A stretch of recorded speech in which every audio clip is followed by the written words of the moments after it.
Job chapter 8.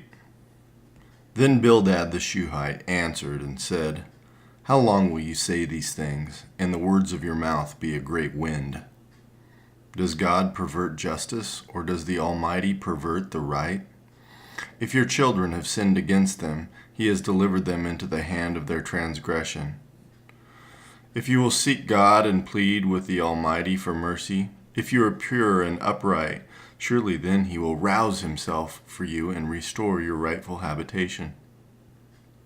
And though your beginning was small, your latter days will be very great.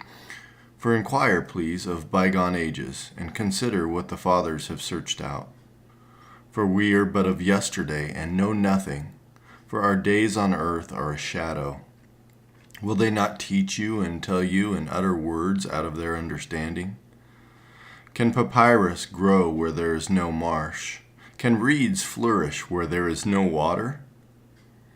While yet in flower and not cut down, they wither before any other plant. Such are the paths of all who forget God. The hope of the godless shall perish. His confidence is severed, and his trust is a spider's web. He leans against his house, but it does not stand. He lays hold of it, but it does not endure. He is a lush plant before the sun, and his shoots spread over his garden.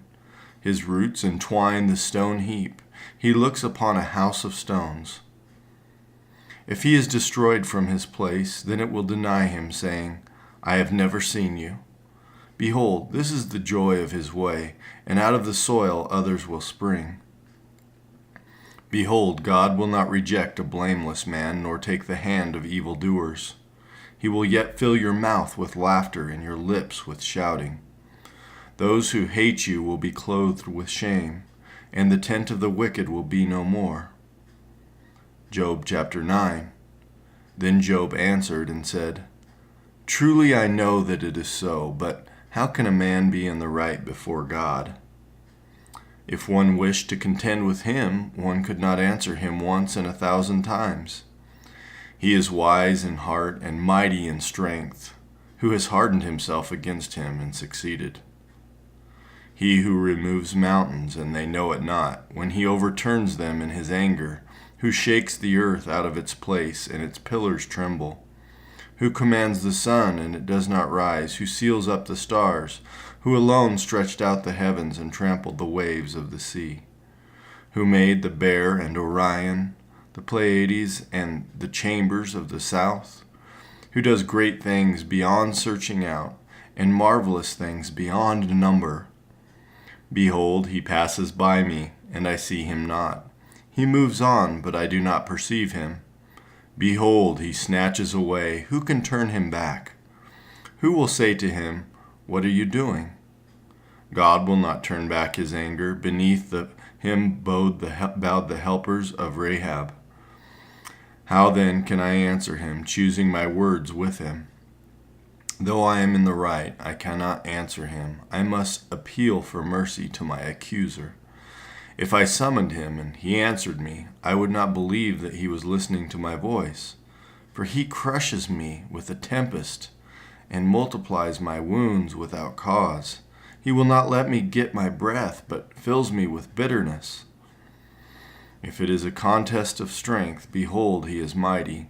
If it is a matter of justice, who can summon him? Though I am in the right, my own mouth would condemn me. Though I am blameless, he would prove me perverse. I am blameless. I regard not myself. I loathe my life. It is all one, therefore I say. He destroys both the blameless and the wicked. When disaster brings sudden death, he mocks at the calamity of the innocent. The earth is given into the hand of the wicked. He covers the faces of its judges. If it is not he, who then is it? My days are swifter than a runner. They flee away, they see no good. They go by like skiffs of reed, like an eagle swooping on the prey. If I say, I will forget my complaint, I will put off my sad face and be of good cheer, I become afraid of all my suffering, for I know you will not hold me innocent. I shall be condemned. Why then do I labor in vain? If I wash myself with snow and cleanse my hands with lye, Yet you will plunge me into a pit, and my own clothes will abhor me. For he is not a man as I am, that I might answer him, that we should come to trial together. There is no arbiter between us, who might lay his hand on us both. Let him take his rod away from me, and let not dread of him terrify me. Then I would speak without fear of him, for I am not so in myself. Job chapter 10. I loathe my life. I will give free utterance to my complaint. I will speak in the bitterness of my soul. I will say to God, do not condemn me. Let me know why you contend against me. Does it seem good to you to oppress, to despise the work of your hands and favor the designs of the wicked? Have you eyes of flesh? Do you see as man sees? Are your days as the days of man, or your years as a man's years, that you seek out my iniquity and search for my sin, although you know that I am not guilty and there is none to deliver out of your hand? Your hands fashioned and made me, and now you have destroyed me altogether. Remember that you have made me like clay, and will you return me to the dust? Did you not pour me out like milk and curdle me like cheese? You clothed me with skin and flesh, and knit me together with bones and sinews. You have granted me life and steadfast love, and your care has preserved my spirit. Yet these things you hid in your heart. I know that this was your purpose. If I sin, you watch me, and do not equip me of my iniquity. If I am guilty, woe to me. If I am in the right, I cannot lift up my head, for I am filled with disgrace and look on my affliction. And were my head lifted up, you would hunt me like a lion, and again work wonders against me. You renew your witnesses against me, and increased your vexation against me. You bring fresh troops against me.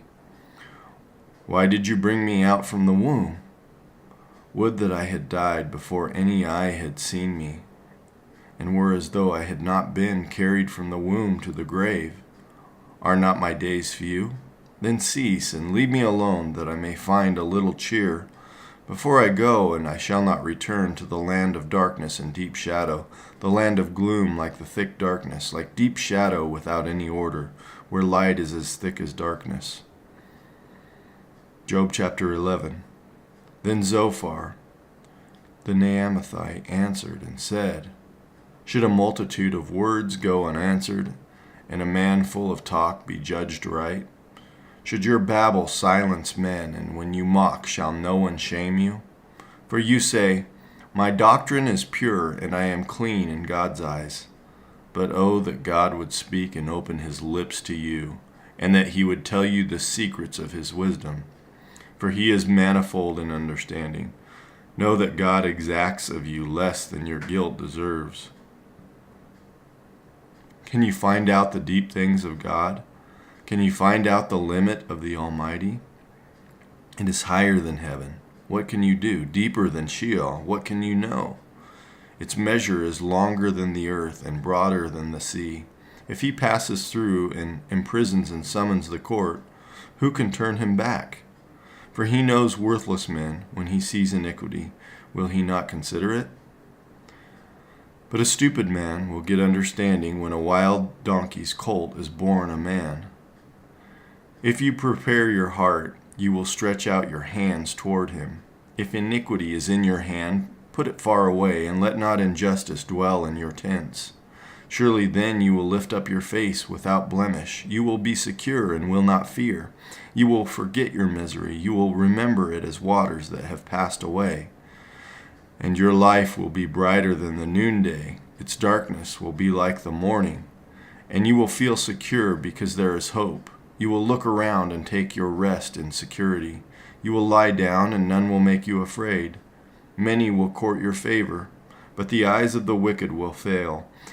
All way of escape will be lost to them, and their hope is to breathe their last. Psalm 137. By the waters of Babylon, there we sat down and wept, when we remembered Zion. On the willows there we hung up our lyres. For there our captors required of us songs, and our tormentors mirth, saying, sing us one of the songs of Zion. How shall we sing the Lord's song in a foreign land? If I forget you, O Jerusalem, let my right hand forget its skill. Let my tongue stick to the roof of my mouth if I do not remember you, if I do not set Jerusalem above my highest joy. Remember, O Lord, against the Edomites the day of Jerusalem, how they said, lay it bare, down to its foundations. O daughter of Babylon, doomed to be destroyed, blessed shall he be who repays you with what you have done to us. Blessed shall he be who takes your little ones and dashes them against the rock.